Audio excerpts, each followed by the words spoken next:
दोस्तों, एक ऐसी कंपनी जो इंडिया के सबसे ट्रस्टेड रिटेल चेन में से एक है, उसके स्टॉक को लेकर अब एक बड़ी ब्रोकरेज फर्म ने कहा है कि इसके स्टॉक में 50% तक की गिरावट आ सकती है। तो ऐसे में ये जो वार्निंग है, ये कितनी सीरियस है और किस वजह से जारी की गई है, आइए जानते हैं।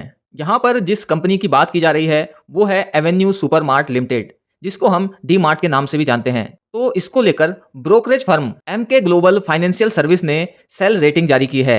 इसके साथ ही इस ब्रोकरेज फर्म का कहना है कि सबसे खराब स्थिति आने पर कंपनी के स्टॉक में 50% तक की गिरावट हमको देखने को मिल सकती है।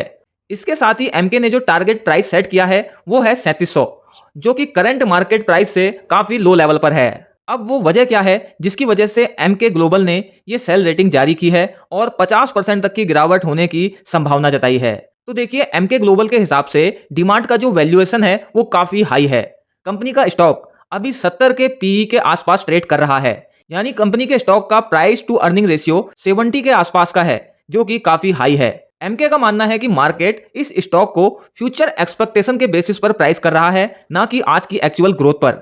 वहीं अगर हम बात करें पीईजी रेशियो यानी कि price earning to growth ratio की, तो ये 4.2 के आसपास है, जो कि इसके कंपटीटर्स कंपनी से काफी ज्यादा है। मतलब कुल मिलाकर इन्वेस्टर्स का जो एक्सपेक्टेशन है वो काफी हाई है और एमके ग्लोबल के अकॉर्डिंग यही सबसे बड़ा रिस्क पॉइंट है। इसके अलावा एक और बड़ा चैलेंज है जो आ रहा है क्विक कॉमर्स ऐप से।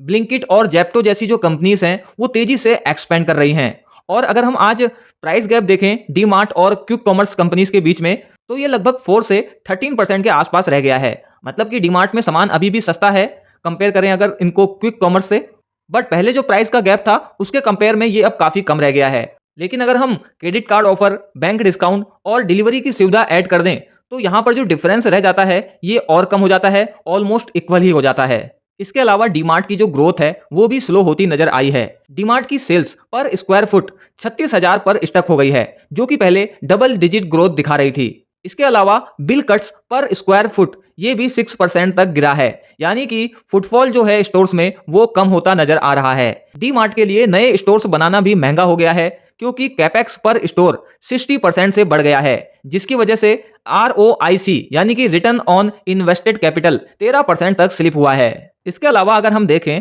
तो डी मार्ट का इंडिया के रिटेल मार्केट में सिर्फ 1.5% का शेयर है।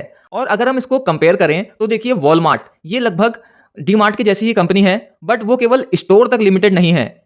वॉलमार्ट ई कॉमर्स पर उतर चुकी है, लॉजिस्टिक पर, एडवर्टाइजिंग पर, और अपने अलग अलग मेंबरशिप प्रोग्राम भी लॉन्च कर रही है, जिससे कि उसकी एक्सपेंशन काफी हद तक ग्रो हुई है। और एमकी का मानना है कि डीमार्ट को भी अगर लॉन्ग टर्म में ग्रो होना है तो उसको भी इसी तरह की स्ट्रेटेजिक डाइवर्सिफिकेशन की जरूरत होगी।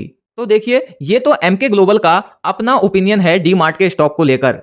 अलग अलग एनालिस्ट का अलग अलग ओपिनियन है डी मार्ट के स्टॉक को लेकर। तो जितने भी एनालिस्ट डी मार्ट के स्टॉक को कवर कर रहे हैं, उनको अगर हम टोटल देखें तो 11 एनालिस्ट ऐसे हैं जो स्टॉक में बाय रेटिंग दे रहे हैं, 11 एनालिस्ट ऐसे हैं जो होल्ड की रेटिंग दे रहे हैं, और 7 एनालिस्ट ऐसे हैं जो सेल की रेटिंग दे रहे हैं।